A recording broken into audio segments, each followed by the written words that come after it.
Welcome back to MD Connected. I'm Lisa Pirro.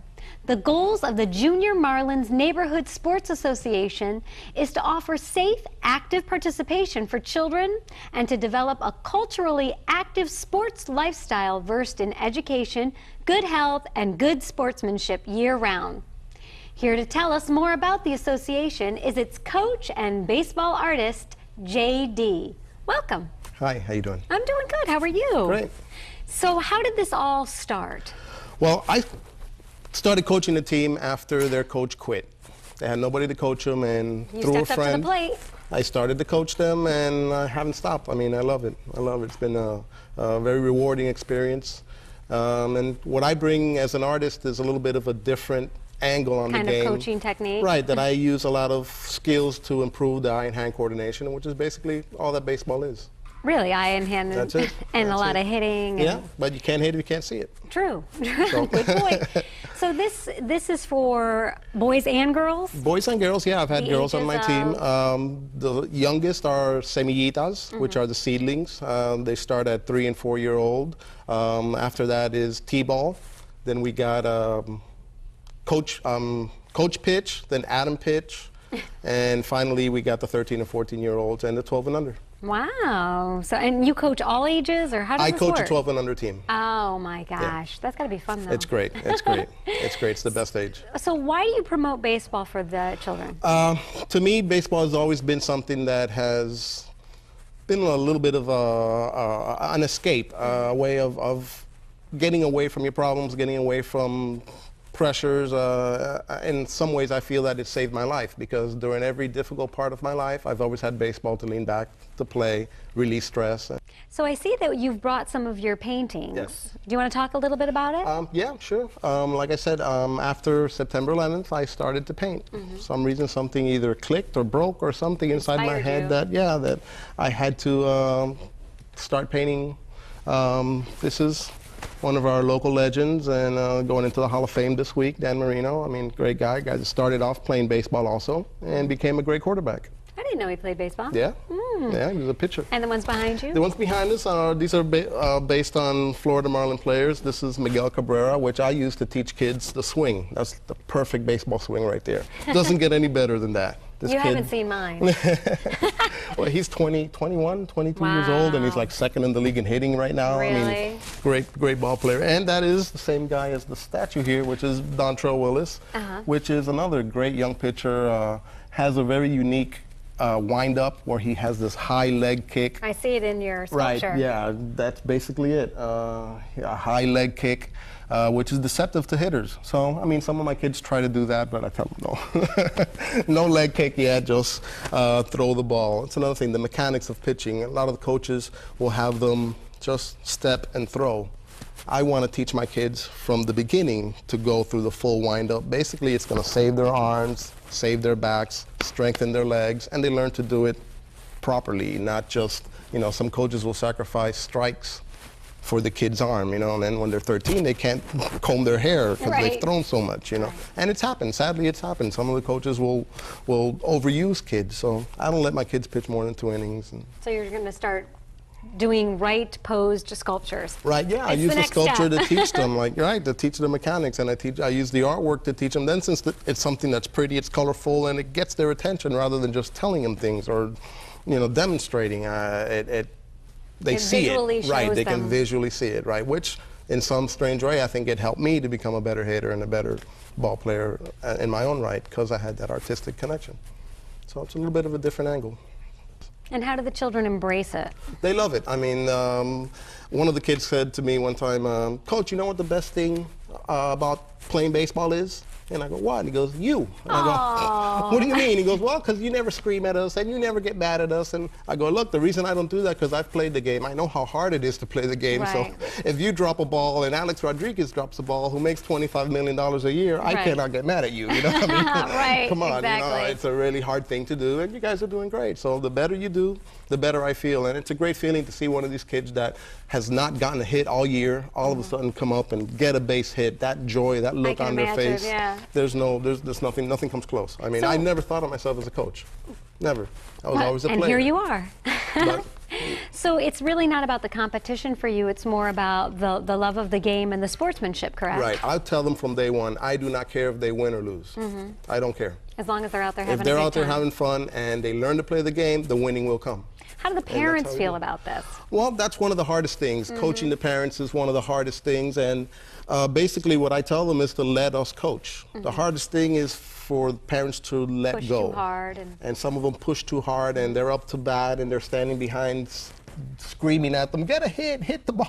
I mean, when the best thing they can do is just let them play, you know? I mean, even our coaches, we got coaches that get a little bit too, I mean, they expect too much from these young kids who are just learning to do something that's really hard. So the best way, what we do, and with Jeff Bernstein, one of my assistant coaches, Ricky Monterrosa, which is another great coach that we have, what we do is we work them hard in practice, and then in the games, we let them play. Let them have fun. Let them have fun. They're going to make mistakes. They're going to drop balls. We're going to lose. But as they get better and they learn more, we start winning. And that's it. That's the lesson that we try to teach them. Sportsmanship. Why do you feel that this is important for children? Well, sportsmanship goes to all And you walks probably of should life. explain what that is exactly. Right. Sportsmanship means just what we're saying about not putting too much Acting as a pressure and team. getting upset when you lose, and supporting the guy that struck out with bases loaded, not, I mean, supporting him. And sportsmanship goes, like I said, to all walks of life. At a job, if you're someone who has been versed in teamwork, like you guys, you got a team here, it's important for you guys to work together Instead of being to be individuals. So that's in all walks of life. That's why if you learn sports and learn to play it the right way, that's going to carry on into your life. And I mean, like I said, here I am, 46 years old, and I'm coaching Little League. And coaching. I can still throw a baseball, I can still hit a baseball, and I mean, it's part of my lifestyle, and it's great. I mean, it's a great thing. Now, I'm guessing the other coaches don't bring the artistic No. vision that Right. you have. What changes have you seen in children that are coached by you as opposed to children that are coached more conventionally? I wouldn't say there's anything different. It's just a different way of dealing with the same lessons, I guess. Like I said, I'm really easygoing. I know how hard it is to play, and then I feel that I've improved as an athlete and as a ball player because I had a background in the arts. The creative outlet. Right, where it always had that outlet. And like I said, a lot of this, I mean, in art class, one of our practices was to draw little circles, fill up a page. Another one was do lines, fill up a page. What I do is I have the kids do that, then I have them do a circle with a line going through it. Basically, that's what they're doing when they're hitting. This is a circle, they're drawing a line right through it, so it's, again, working on that eye-hand coordination. And you're the Mr. Miyagi of baseball. Maybe, yeah. You know what I'm paint talking the about? Wax fence. on, wax off. So, yeah, draw the so- circle, draw the line. Right, so it's taking something that is really different and getting them to do it, and they Do you see the results. connection? Oh, absolutely, Do you, like, absolutely. At first they're saying, okay, this is doing nothing, and then they get it? They get it, yeah, they do, and they get it when, like I said, they go out there and they get that hit after not hitting at all. And, I mean, it's great, it's great. What is it that you would say to parents? What's the biggest mistake parents make when they are trying to get their children involved in sports who maybe are too shy or don't have as many skills as some of the other players? Give them a chance. That's the best thing. Give them a chance, and again, coaches, not all coaches are the same. Some coaches I wouldn't let my kids play for because they are too hard, expect too much, and are just, I mean, mean. I mean, to put it another way, you know, simply. But I guess the easiest thing is to let them play. You know, give them a chance and try different sports. I mean, soccer's a great sport, football's a great sport. Just find what they like and give them the opportunity. Let the coaches coach them. You know, that's my biggest problem is I call it coaching the parents. You got to let the parents know that while they're on the field, trust us, let us, yeah. So what if you realize that your child is just not happy in the sport, but you think it might just be the coach? Should you then, I mean, how do you know when it's not the right coach for your, I think you got to listen to your kids, mostly. I mean, if they're showing resistance, they don't want to play. Right, and another thing is, be out there, be there with your kids. One of the biggest things that we have, at least some of the parents will drop the kids off, leave, come back when the games are over. So they have no idea what's going on. Right, so basically, one, they have no idea what's going on, and these kids, believe it or not, they want their parents there. We can be yelling and screaming and saying all kinds of things to the kids. The parent will say one word and they'll hear the parents over us, which means that they have that ability. And if they're being positive and telling them good things, like I had one example, one of the parents, a dad, really nice guy, great guy. Every time his kid came up to bat, he would stand right behind the fence and start going, hit it like a man. Come on, you're swinging like a girl. Oh. First, I took offense because I got girls on my team that can hit the ball harder than he can. Oh, you know?